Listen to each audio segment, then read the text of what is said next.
Welcome to the Unfiltered Duo podcast. I'm Cheryl. And I'm Carrie.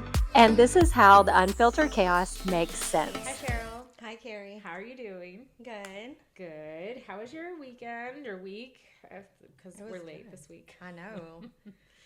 Yeah, it was good. We had homecoming for Braden and his girlfriend, so that went good. So, yeah. Good. Yeah, we just kind of hung low. I took my girls out book shopping because they wanted to find books, and I made them go to clothing stores along the way. So, it was cute. Push them out of their comfort. Yeah, and I totally forgot we were video recording too, so maybe I'll sit a little nicer. I know, right? And I was like, Okay, so this week we've decided to deviate just a little bit from what we normally do. And we're out to discover who's the asshole. I think it's funny. Like, reading through people's stuff, I was like, did somebody really post about this? Yeah. Like, you... yeah. Yeah. So, I know It's the submissions that you see, and you're like, you chose... Okay. Yeah. So one of my favorite subreddits is Am I the Asshole on Reddit, and I just giggle every time like somebody comes up with something really good. Right. It's like, oh, what are you But I'm not the type that I write anything because like somebody's going to disagree with whatever I say, and that's on any social media platform. I'm like, no, I don't even want somebody to come back, and like I will end up, it will send me into like pissed off mode, and I'll want to defend, and I'm like, I'm not going to do it. Yeah, because sometimes it's just not worth like your piece to do it. You know, like sometimes you have to just like send it out into the void and ignore it, or like you get too invested in it and you need to like, I'm right. You know, you have that like, leave me alone. And there's enough of people that will comment anyway, so I'm like, nah, my opinion, I'll just keep it to myself. Yeah, or I'll just giggle about it and move on. Yeah. So, would you like to go first? Or you want me to go first? Me? Sorry, I was trying to drink my drink and my throat wasn't cooperating with my brain. Yeah, you go first. Okay. This one says, am I the asshole for ending my brother's engagement and feeling I should warn his new girlfriend?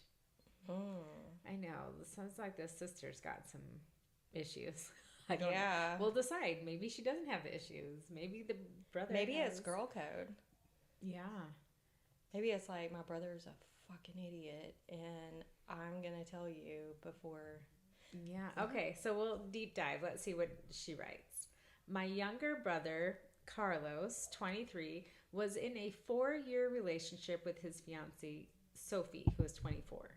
So he was 19 and she was 20 when they started their relationship.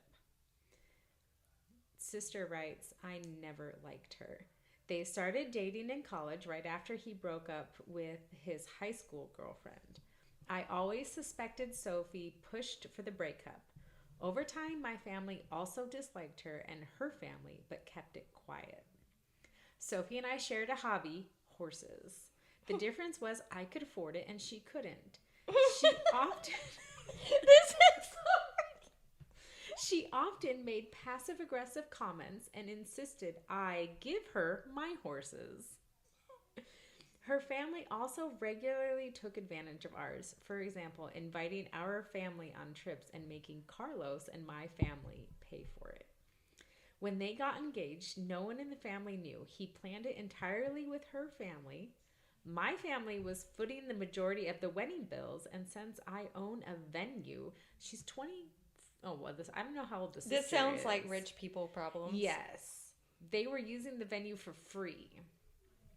So then came the out-of-country bachelorette party. Despite my voiced concerns, one bridesmaid was very pregnant and couldn't afford it.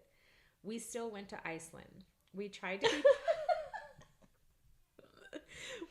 to be positive and supportive, but her true personality showed. She bragged about spending $8,000 a month on Carlos's credit card, talked badly about Carlos, and I overheard the girls gossiping about me outside her room before dinner. When we got home, I texted Sophie how I couldn't support the relationship, and how I needed to step down from being a bridesmaid. I told my brother first. Surprisingly, he was supportive and agreed. My family finally voiced their opinions too. After a month of Carlos flip-flopping, Sophie ended the relationship. We were all relieved. A week later, Carlos started seeing a girl named Laura, who is also our fourth cousin. Oh, Jesus. This is rich people problems, but West Virginia problems. I know. They have been together every day and just went on a family trip to Italy, and he was buying her expensive gifts and wanting to invite her on future trips. He has only known her for about 3 weeks. He thought it was funny about how he lied to her that his engagement ended earlier this year. I'm learning he's lied about much more. So now she wants to warn Laura, the new girlfriend, about Carlos's history. Yeah, but what kind of history is she? She didn't even tell what history. Yeah. What, that his engagement ended? Yeah, I fear my brother is repeating toxic patterns and takes advantage of his girlfriends with his, or takes advantage of his money. That's not her problem. Right, but is the sister Like, the it kind of asshole? is, because you want to be protective, but at the end of the day, it's not your problem. Right. But I don't know. If my family had money, which it seems like they do, I'd want to kind of protect it. I'd want prenups to be in place. If I have money where I'm just like gallivanting around the world with people and have horses. And she wants me to give her my horses. Oh my god. So do you think the sister is an asshole for getting involved?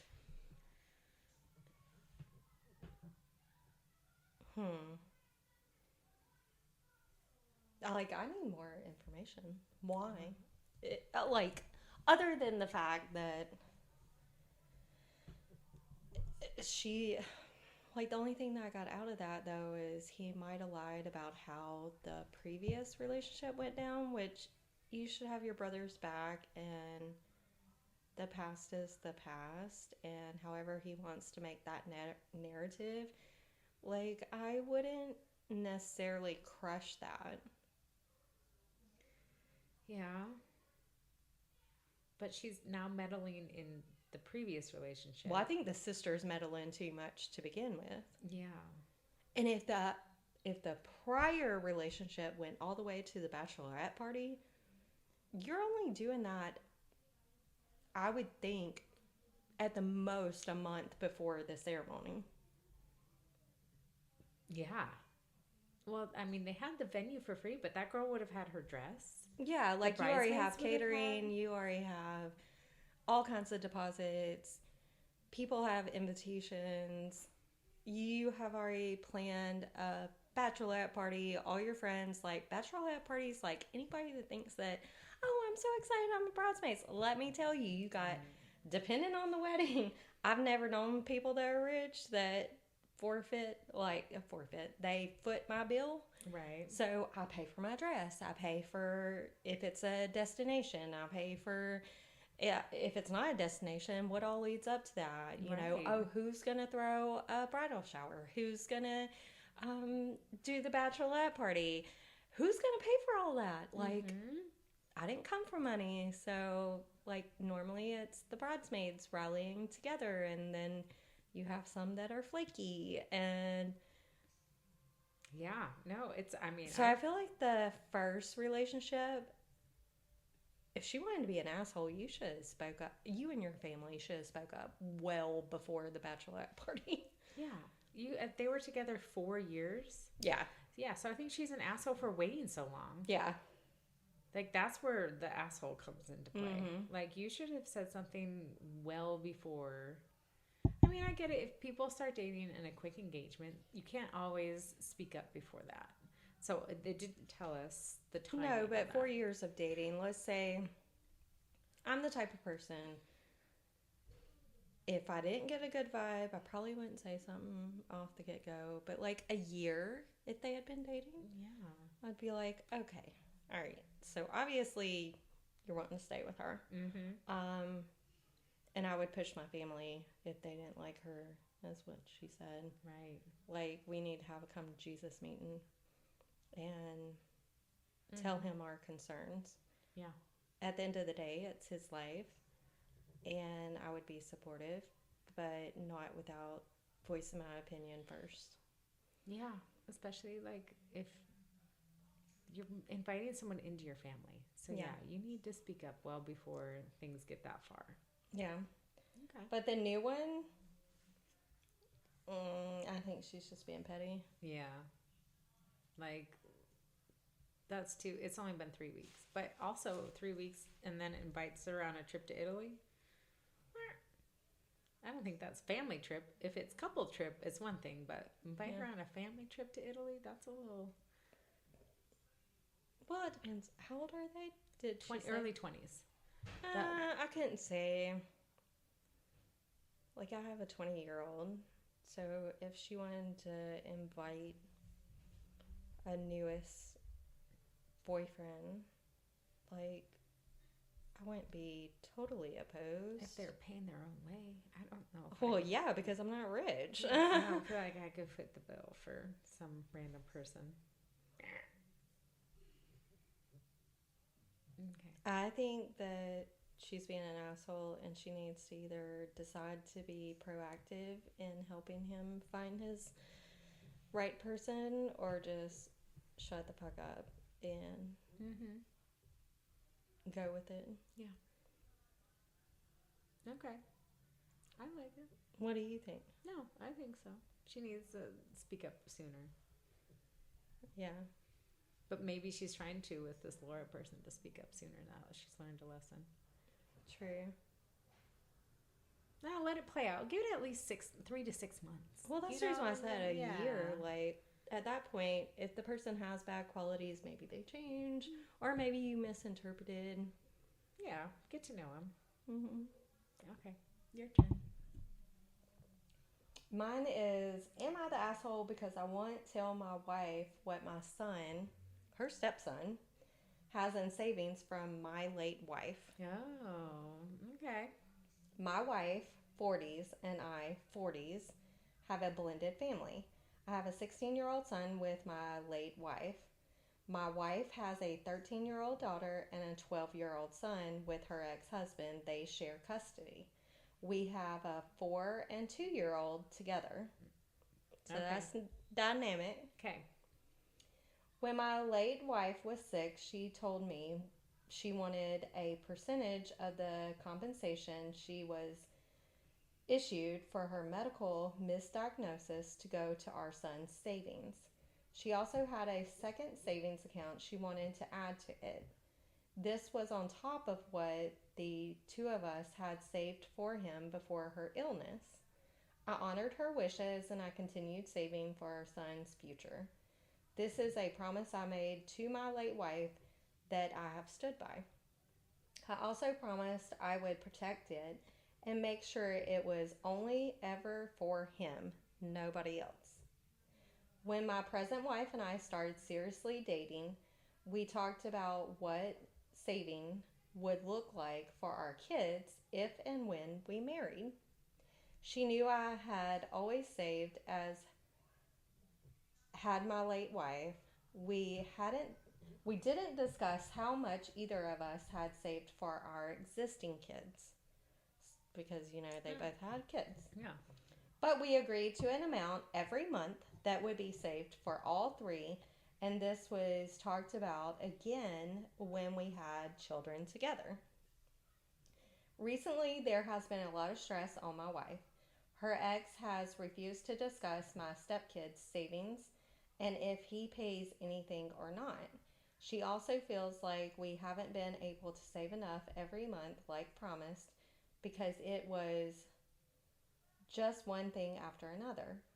There are months we've missed because of things beyond our control, like stuff mostly like things breaking, etc. Probably household stuff. Yeah, fridge.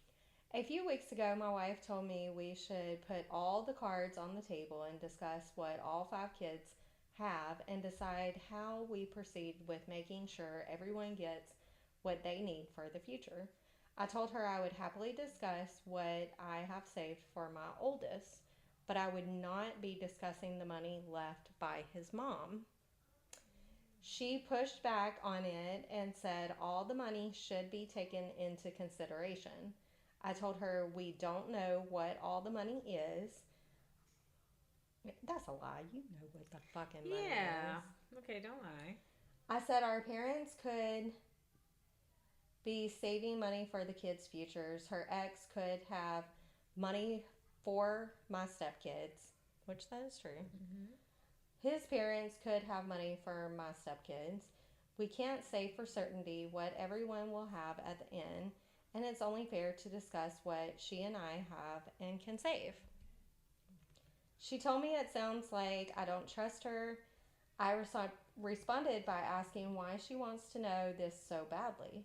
By only talking about what we've saved, we're on an even footing. She told me if we knew everything, we could focus on the kids who will have less a little more. That our younger two are probably going to be the worst off long term, and she would be open to combining all the money and dividing it. Girlfriend. I told her I was not on board with that, and what my son has from his mom is not going to be shared or used for any of the other kids. We argued about it, but I refused to say. Say? He said say. Okay. We argued about it, but I refused to say. Say what it was. Oh, okay. Yeah. She feels like that's wrong when we're married. I told her it's not my money, nor is it her money or money that we can or should be accessing. It's from my late wife to our son, and that's all there is to it. My wife said she feels like I'm keeping her in the dark and not trusting her with something important. She said it cuts her ability to fully engage in conversations we need to be able to have and discussions we need to make as a couple. Am I the asshole? I have a lot of thoughts. You have thoughts? Okay, I'll start off by saying I don't think he's an outright asshole. Because in my life, coming from my perspective, like my sister passed away and left 2 kids. So if there were anything saved for those 2 kids, you better believe that it better be saved for those 2 kids, kind of a thing. Right. You cannot, that is my sister, that is her kids. Absolutely. You cannot touch that money in there. I don't care if there's other kids involved. I don't care if he continues to have other kids. Nope. Like that's a new family. Right. So, initial reports, he is not the asshole. But also, I don't think she's an asshole for wanting to know. So I think that she's not the asshole for wanting to know. I think that if you're married, you are one, and that all finances, whether, it is an underage child still, knowing the amount, I don't think is a problem. But the fact of him stating that she thought about they should combine everything and then split it means that if she knew, would that make her push him to want to do something that he's not wanting to do? And that's where she's an asshole, and that's why he don't trust her. No, I definitely agree with that. Like, finding out the amount is not the asshole part. Like, she can understand, like, what if something happens to him and now she's in charge of... Right, like, who all knows about it? My biggest thing would be, like, how do we access it? What needs to be done? God forbid if something happens to you. Does somebody on his mom's side know how to access it? Right. Who's, like, a runner-up to be over it? Let's make sure that that's secure. We don't want it to go into, like, a probate or something crazy. Like, 100%. That's what I would be worried about. Yes. But no, if she's like, oh, we need to split that money between all of our children. No. Especially, like, I don't know, and maybe if I were a part of a blended family, I would feel differently about what I'm about to say. But like the two kids from her previous relationship need to be taken care of by her and the ex. Right. Like new dad, I'm sure Absolutely. he supports them when they're there. It sounds like a very good blended family where like they Right. take care of the kids. So he's not going to say no to buying them ice cream if dad didn't send $5 to go send them ice cream. Right. You know, it's not that type of a situation. No. But And they're looking at savings. So it's like whatever you and your ex-husband decide is for those kids. mm-hmm. And what me and my late wife, that is between, like, it's not between us that nobody can know, but that's what's set in stone. Right. Nobody's going to change that. No. And like you can't say that's the end of the savings for that one child either. Because if there's the one child and then the two little ones that they had together, if you're saying this one child only gets the funds from his mom and nothing else, like, no, that dad has 3 kids. Right. That dad is then going to take care of all 3 of those kids. And right. mom, she has 4 kids. But she has 2 that she's parenting with like another adult. Yeah, there's another man. Like, that's... Like, if anything, I think the child with the deceased mother would get the shorter end of the stick because he doesn't have another parent constantly contributing. Yeah. Like, regardless of the amount, like, he doesn't have constant contributing. And unless she had, like, a life insurance policy or something. I don't know. Which, in that event, like, good for her for having it. And it is what it is. But that's where, if she wasn't so crazy, her husband would probably talk to her about it. Right? Like, it seems like there's something underlying that, I mean, you can't just wiggle your way into money like that. Because her saying that the younger 2 are going to get the short end of the stick, I'm sorry. No, they're not. They're actually probably going to get the better stick because all the other kids, the age gap, so, okay, 16-year-old, 13-year-old, 12-year-old, then you're having a huge gap to a 4 and 2-year-old. No. You're telling me that after those 3 older ones turn 18, you're obviously not going to keep on saving. The 4 and 2-year-old, and I know in my instance, and actually yours too, you make more money as you get older because you advance in your career. So the 4 and 2-year-old are probably the ones that are going to end up with the most. Yeah. Like, by the time the 4 and 2-year-olds start getting into real savings mode, the older 3 are going to be in college. They're going to be in careers. They're going to probably be getting married and other things. Like, right. It's not the same thing. No, not the same thing. And, like, you had those 2 kids, knowing full well you had 3 older ones. Like, you had the 3. Yeah. And like, he had 1, she had 2. Yeah, you had and then 3, they had 2 more. And then 2 more came along quite a bit later. So it's just like, why are you all of a sudden now being like, oh, well, we need to save for all of them. We need to make everything fair. I feel like with blended families, I didn't have to do this as a child. But blended families, there's also a fine line, though, of the other person's parent. Let's say that the wife wasn't deceased. Let's say that she was a crackhead. Yeah. Like, that's really rough. But she's not going to contribute because she's spending her money somewhere else. Yeah. Let's say the wife, though, was married to an attorney. And he's putting back all this money. Does she think that her kids should have to dump their money over to his child? Right. Because his ex-wife is a crackhead? I bet not. Yeah. I bet she wouldn't be happy. Like, right. Like, I feel like there is a thing, and it's not to penalize the child. It's just even the child knows that who their parents are and understands. And I'm sure there's ways that you can help all the kids outside the savings. You can't make it completely even. No. What about if the mom died and she had $1 million policy? Like, they're not going to be able to make up that. And then you're telling me that the deceased woman, her money should be pulled from her child to go to your children? No. You protect the legacy that she left for her kid. So, no, I think the ex-wife is definitely, or not the ex-wife, the current wife. The current wife should have started in a different manner, and she might know what it is. Yep. She did not play her cards well. No. And now she's got the whole internet mad at her. I should see what the comments are on that one. Yeah. I'll have to go read it later. Yeah. Okay. I'm ready for the next one? Yep. Okay. So, am I the asshole for not driving my husband to get his car? Context. Here's the context.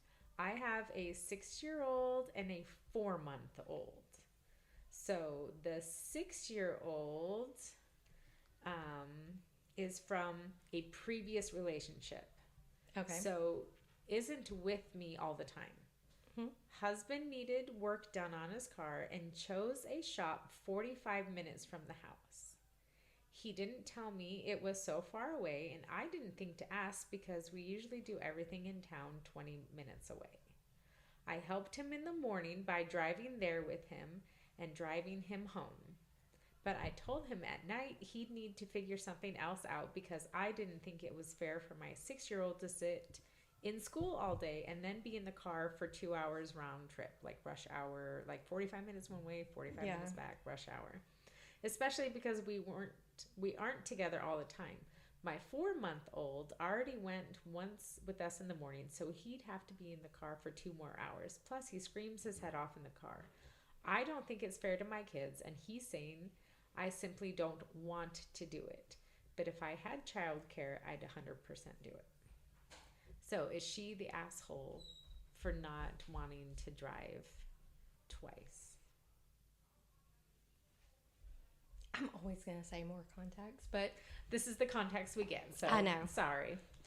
You judge it solely off of what they're putting out there.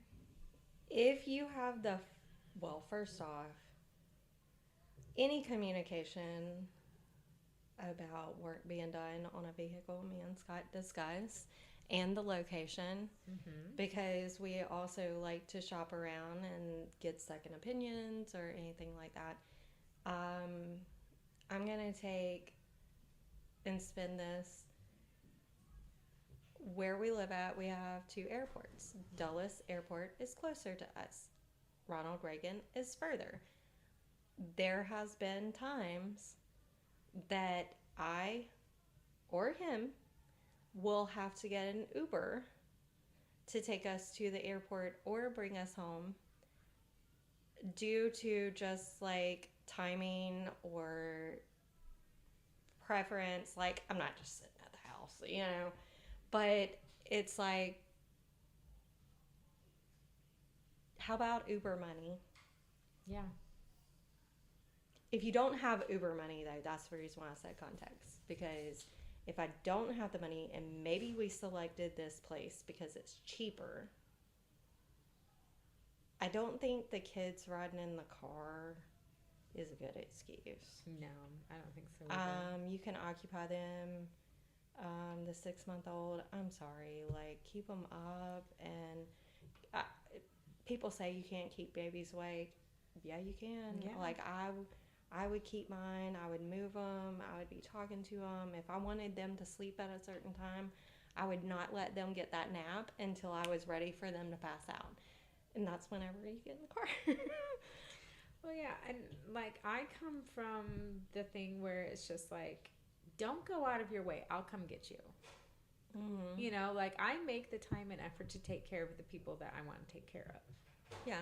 So it's just like, if it's like my grandma flew in for like a family event, and like she flew out of Baltimore. Yeah. So was that convenient for me? Right. I've had people do that. Yeah. Yeah, I had 2 little kids, and my second one did not like the car. And literally, like, she had an accident, so she was in a diaper, screaming in the back seat.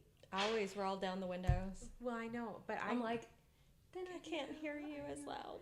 But then, like, I even got to a point where I was stuck in a police checkpoint. And when I got up to him, I rolled down both my window and the baby's window. They're like, just go ahead, They ma'am. did. They were like, oh, I'm like, thank you. Because I have a naked baby screaming in my back. Yeah, this is If you want to be a terrorist, just bring in a screaming baby. Yeah. Like. Just kidding. Yeah. No. Like, that, seriously, though, is because people are like, oh, I know how you feel. Yeah. So I feel like when you need to do stuff, you bend over backwards to make it happen. And does my second kid remember that moment? No. And there's ways of, like, occupying. Nobody wants to sit anywhere, but is your child going to be outside playing? Or are they going to be standing for that time? Yeah. Or are they going to be sitting watching TV, which they could do easily in the car? Yeah. Or are you going to stop and get them food and let them run around? Yeah. Like, can you turn it into a family dinner when you get in the car? I've done that before, like, when the kids were little, like, oh, well, we'll go here, and then we'll, like, stop off and get something, make it fun. Yeah, so at this point, like, yeah, I think you're the asshole. It doesn't matter. You throw your kids in the car, you take your husband out, like... There's got to be a reason that it was 45 minutes away is my thing. Yeah, I don't understand that one, but... Because hello, he's like, oh, sir. This is the wrong chair. Yes, my computer. But yeah, no, I don't know why. Maybe his buddy found a good deal, but I still think... Even if you found a good deal, you're, like, not saying that everybody should be looking for deals, but the biggest thing is there should have been communication, or was this last minute, like, it was a must do. Yeah. And that was the cheapest place. Regardless, to me, it's all about saving money. Mm-hmm. And so if you can't save money and you have that luxury of doing the, like, Uber, or if it's an inconvenience and you're not able to make it, like, utilize the resources. Or ask, like, maybe a friend, hey, could you come watch the kids? Or, hey, will you go pick up my husband? Like, again, build your tribe. Yeah. Because maybe there was an instance that somebody else could have helped out. Exactly. Build your tribe. Time and place. All those things. That's right. Time and place. I'm getting that tattoo. Yeah, you are. I'd get, like, a clock or something. Oh, where are you going? Get back here, cat. Oh, he went under your chair. I don't know why he's doing that lately. Okay. Next. Are you ready? Yeah. Okay. Am I the asshole for telling my stepkids that I no longer view them as my kids? Oh, no. All right. Okay, let's see. To start this off, this is an throwaway, as I don't want this connected to my main account. I'm 36 female, and my husband is 42 male, and has 2 daughters who are 16 and 13. My husband and I have been together for 8 years. For some context, the girls have a mom who's just not active in their life. She comes around once a year or every other year and stays for 2 to 3 months and then leaves. The problem is when she comes in town, the girls change. For example, after me and their dad got married, they started calling me mom, as they felt I was their mom. But when their mom came back, they would stop and call her mom and push me to the side. I understood why they did that then, as they were young and confused and was trying to please her. We put them in therapy, and their therapist had them apologize. Oh, no. Why the therapist? Anyways. Them apologize, and they tried to explain it. The next 2 times it happened, she told me to try and have a talk with them. Their mom decided not to come for the next 2 years, and it was a really peaceful 2 years. The kids were good, enjoying school, their new brother, and were just happy. This year, their mom decided to come. She came in August and stayed until about a week ago, which I don't know when this was posted. This time when she came, the girls changed completely. It started with not calling me mom, to saying disrespectful things to me and their dad, to them telling their brother they didn't like him and that he wasn't their real brother. This is a 16 and 13-year-old. I want to remind you of that. Okay, 16 and 13. All right. And some other stuff. But the main thing they said that really hurt was I wasn't their mom and that I would never be, and that I'm a bad stepmom and their mom is their only mom. Mm-hmm. So last week, when their mom left, they slowly tried to crawl back and tried to start calling me mom again. And I told them I didn't want them to call me mom anymore. They looked shocked when I said that and asked why. I told them that they told me multiple times that I'm not their mom and that I'm a bad stepmom and that their mom is their only mom. So I said I no longer view them as my kids. They looked hurt and went to tell their dad what was said, and he said it's between us. Their therapist thinks I was harsh, but I don't, as they are old enough to realize what's wrong to say and what's right. So am I the asshole? Note, I also want to put I don't blame the younger one as much as I blame the older one, as she should know better. And I understand things with parents are hard, but I was younger than her when I cut my father off. And he was similar to how their mom is. The rose-colored glasses should be faded or fading by now, as she's old enough to understand. I don't know. I think that's a little harsh coming from the stepmom. Ooh. I feel like it's a little. I don't know what that was. I feel like it's a little harsh because they're still young. Like, I don't know if you could just arbitrarily be like, done with you, because she still has to have them in her life. Well, I don't think that she's necessarily saying that. She's just like, don't call me mom if you're saying I'm a bad stepmom. I'm not your mom.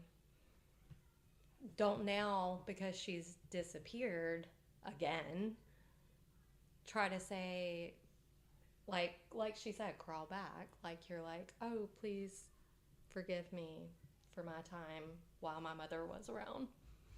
Yeah, but those kids are getting pulled and unnecessarily. It's not fair. I don't think it's fair to the kids to treat them. Oh, I'm not justifying anything. Okay. I'm just trying to explain. Well, no, I don't. I mean, that's how I'm feeling. Like, I don't feel like it's fair to, like, as a kid, you're always going to want, and like, even as adults, even like anyone wants their mom. Everyone always wants your mom. Whether you've cut contact, whether she's, passed away, whether there's always going to be like a need. And if your mom wasn't there for you ever, you're always going to wonder. You're always going to have those like, what if? And then if mom comes flying back in, you're like, ta-da, like mom is here. I get to build this relationship. And then she disappoints you. Right. And you go back to your safe space. You do. So from that stepmom's point of view, I can understand the hurt. I can understand how she felt being torn and pushed back and forth and everything. But that should have been a private hurt. I don't think she needed to explain it to the kids. I don't think it should have been a private hurt. I think that if they had put the children in therapy, they are knowledgeable about therapy. If I was in her spot, I would have had a one-on-one with the therapist and explained what was going on and the repeat behavior and like the things that were going on. And I would want a sit down with my two stepdaughters for the therapist to help us learn and grow together. Okay. And for me to be able to express that it hurt my feelings, because I am there day to day, every moment. I've got their back 100% where their mom isn't, and how that is hurtful. And it's not that I want to replace her. It would be, I I just also want respect. You know, your mom will always be your mom, but don't hate me just because she comes around. Well, and I definitely can see your point of view, but I don't think I would have ever put my own feelings on the children. I would have never done that. It is I think not, the 16-year-old is old enough to hold a conversation about it, and it teaches them to learn and grow and understand that they just can't do anything or say anything that comes to their mind. well, no, Because at what point will that relationship get stronger? Like the therapist would be able to facilitate like how to do that in a correct manner, instead of her being childish and being like, I'm not your mom, you're not my kids. well, yeah, no, that's Like she's just being an asshole then. Yeah. No, I mean, I still don't think I would have put it on the kids, just because like if they're already going through enough trauma on their own with their mom being their their bio mom not being what they need. What if they weren't bio though? Take your own children.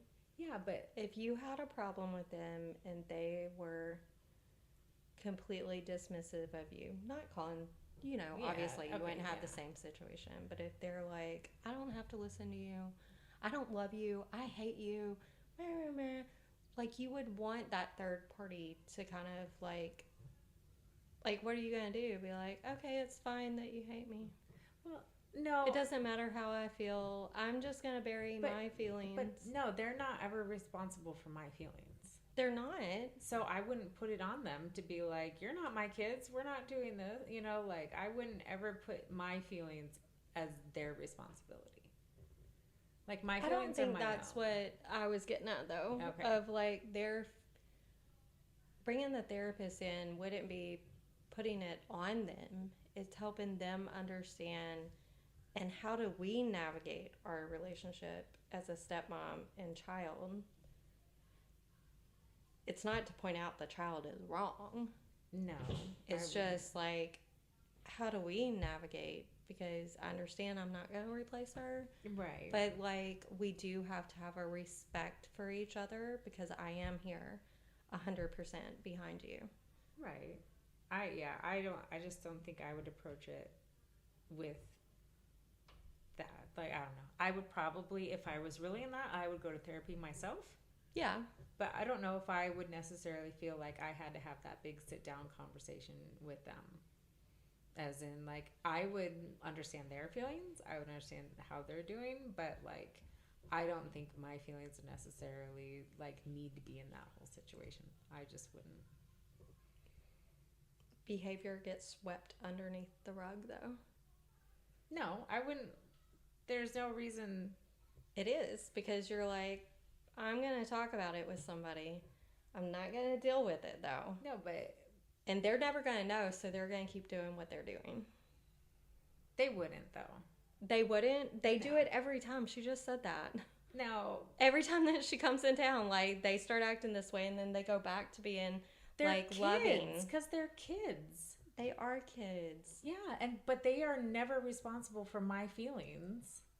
Like, I'm never going to put my feelings on somebody else's Talking to them kids. with a therapist is not making it on their shoulders. It's holding them accountable for their actions in a healthy environment versus a hostile environment. Right, but if the kids are working with a therapist already, the therapist can work on their behaviors. How's the therapist going to know? Why are they in therapy in the first place? Because their mom is obviously not involved. Well, right, and they're not going to talk about their stepmom who's awful, that she's swinging in kind of hot and nasty, being like, you're not my kids. She's probably had enough. Well, right. Like, but that's putting her own feelings on the kid's behavior. The kid's behavior isn't personal to the stepmom. The stepmom's taking it way too personal. I don't know. Because what if, I guess I think about long term. How are those kids going to be as adults are they going to outgrow that? A 16-year-old? I don't know if you're going to outgrow that. Yeah, I don't know. But like maybe like she said, the older one, let's maybe have a conversation. She said something about that. Like she was to note, she doesn't blame the younger one as much because the younger one's 13, which I was having sex at 14. I'm sorry. If I know how to have sex, I know how to have a healthy conversation, not point blame on innocent people. So I don't know. no, well, maybe the stepmom isn't as innocent as we think. If she's Maybe already not. It's writing just him one off, side. yeah, maybe the kids are like, forget you, we're done. Like we're done with you. We want somebody else. Well, she's adding to the problem. Is what she's doing. Well, right. So yeah, she's probably the asshole, and so are the kids. They're probably both assholes. Like, my asshole. yeah, I don't think any of that's healthy from her or the kids. No, I don't think the way that it was handled. No. And but if they're in therapy, you've taken that step, so why wouldn't you utilize the therapist? well, yeah, the therapist is supposed to Like, then she could them. talk to the therapist and be like, hey, like, have sessions with her and then bring them in together. Like, that's no different than any kid going to therapy. Like, they'll talk to the therapist and then sometimes they'll bring, like, the parents with the kid to, like, have a full circle conversation. Like, that's what I'm getting at. Well, I know, and look, I have a whole other thought about therapy that we don't have to get into right now. That'll be another. We can do an episode about therapy. Thing. Yeah. So, I don't know. If you're a normal, healthy relationship, and all of a sudden your kids are getting thrown back and forth, the kids are in trauma type issues right. with a stepmom or the bio well mom. She's definitely adding to the problem, and she is the asshole for doing it the way she did, because I would never want to cause more harm. If anything, I would want to do the therapy with them to build our relationship and express to them how much I cared. Like, it's not that I'm replacing her. I do care, and I want you to care. Right. I want the mutual respect between us. And I can see it coming from that point, but nowhere would I ever bring up my feelings about this, or you hurt my feelings, or my feelings were involved in this thing. No. But they're going to read between the lines and know that if you're bringing it to therapy, that you have a problem with it. No, because I'd want to know, where do we go from here? The past is the past. The past is done. What has been said has been said. But where can we go from here? Yeah, but therapists always say, and how does that make you feel? Well, I should charge $100 right now for saying that. Exactly. And I'd be like, forget you. I'm done with you. So anyway. Yeah. I think in the way that she handled it, asshole. Asshole, yeah. Okay, here's mine. You ready? Mm-hmm. Am I the asshole for ordering alcohol? Mm. I'm currently on a solo trip in Spain, all inclusive, to save having to look for places to eat by myself. So it's all inclusive. He can just go to a restaurant. He or she, I don't know if it's he or she, just go get food by themselves. Okay. The hotel has club style seating, meaning that all tables are tables of 8 and people get sat together. Apparently, it's to encourage a sense of community and conversation. This sounds like a very interesting, all-inclusive, like... Well, it's a cruise. Is it a single person? Yeah, it's a single person because it's a solo trip. No, I'm talking about, like, the resort, though. Oh, no. Because... Like, I've ate on the cruise by myself, and I go get one of the bar stools. Yeah, but, like... Then I can just be by myself. When my parents go on a cruise, they pick a My Timing Day place, and they get set with other couples. Like, they've met, I've never couples. thought about that. Yeah, like, my parents will go, and they'll meet a couple from Washington. I always have too many people, and we already friends. take up our table. Yeah, so no. Like, community dining happening. Yeah, it's happening. That's cool. Yeah. So anyway. Okay. Last night, I was seated first and had a glass of wine. A family of 5 got seated at my table, 2 adults and 3 children. The mother turned to me and said, We do not wish to expose our children to, oh, it's a woman, to women drinking alcohol. I smiled and said, perhaps they should ask to move tables if it was an issue, but I would be drinking the wine. They noticed I was on my own and made passive-aggressive comments about this. I went up to get food, and on return, the wine had disappeared. A waiter came over and asked to see my wristband for the all-inclusive and said the family had told them I was underage and must have snuck away from my parents. He was very apologetic and returned with a fresh glass of wine just as the family came back with their food. Am I the asshole for requesting the waiter to bring me a full bottle along with a couple shots of vodka? I would have ordered so much stuff, and I would have probably purposely spilled stuff on that woman. The family stormed out of the restaurant when I drank the shots as they arrived at the table. I would have looked at the kids and been like, do you know that song? Shot, shot, shot, shot. So, is this person... And I would have ordered the kids, like, shots of water. Right? Just a little or, like, shot of chocolate milk. Hey, can you bring them each a shot of chocolate milk? Dude, Could you imagine? I'd be the asshole then, is because I would have showed my ass. Like, don't bring your kids to places like that if you're against it. Yeah. It's just... It's an all-inclusive... Yeah. Like, hotel. Maybe they weren't all-inclusive, because if she had a wristband that, like, let her yeah, get what maybe, she like, wanted. she had... It doesn't matter, though, if you're going to be out in public. Do you not go to other restaurants that serve alcohol? Right? And go to Applebee's. Yeah. Like, you can go anywhere and, well... So, Scott's brother and sister from his biological dad, their grandmother did not want to go to restaurants that had any alcohol that was served. So, for the longest time, it was Crackle Barrel. That we could meet up if we were going to go out to eat. Oh, okay. Now that's off the table because they started serving alcohol. That's very difficult to accommodate. Yeah, why are you at a big luxury hotel if you don't want to be around any alcohol? Yeah, your expectation as the parent should be just to set your own example and to teach your children not to be tempted by peer pressure and show them that versus trying to police everyone around you. Yeah. No, I think... At first, I didn't know where this was going. No, it took a twist, didn't it?